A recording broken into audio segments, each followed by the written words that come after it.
Nigel Farage. Thank you. Good morning, everybody.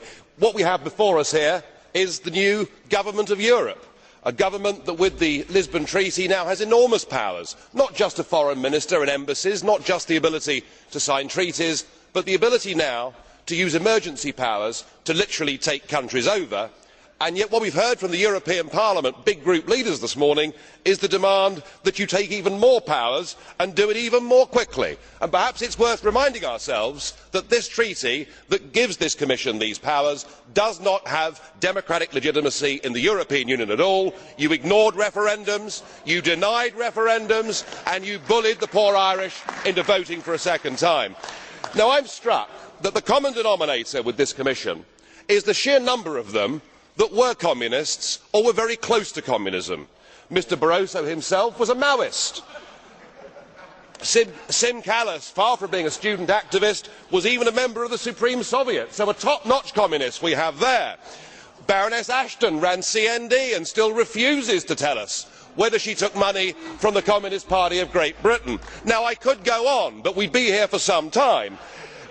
But we have at least 10 communists in this Commission, and it must feel like a return to the good old days. There must be a certain nostalgia amongst the communists. Whilst 60 years ago an iron curtain fell across Europe, today we have the iron fist of the European Commission, and we have seen it with Article 121 and with Greece effectively being turned into a protectorate. Poor Greece, trapped inside the economic prison of the euro. Poor Greece, trapped inside the modern day Volkerkerker, for which it appears there is no way out. What Greece needs, Mr Barroso, is devaluation, not sadomonetarism. Goodness knows what that is going to do to them. In 1968 we had the Brezhnev doctrine of limited sovereignty.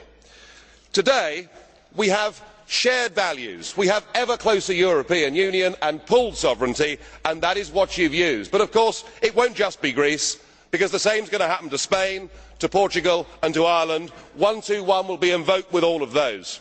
Mr Barroso, you said earlier we will stick to our course, and that means millions of people in Europe will be put through pain as you attempt to keep together this disastrous project that is the euro. It will fall to pieces, of that there can be no doubt, as surely as it did for Britain during the exchange rate mechanism in 1992.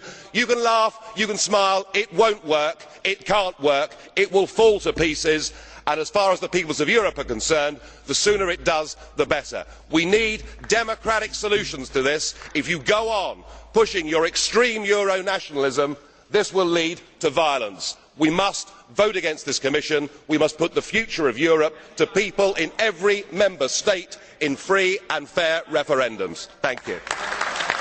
Dziękuję, panie przewodniczący.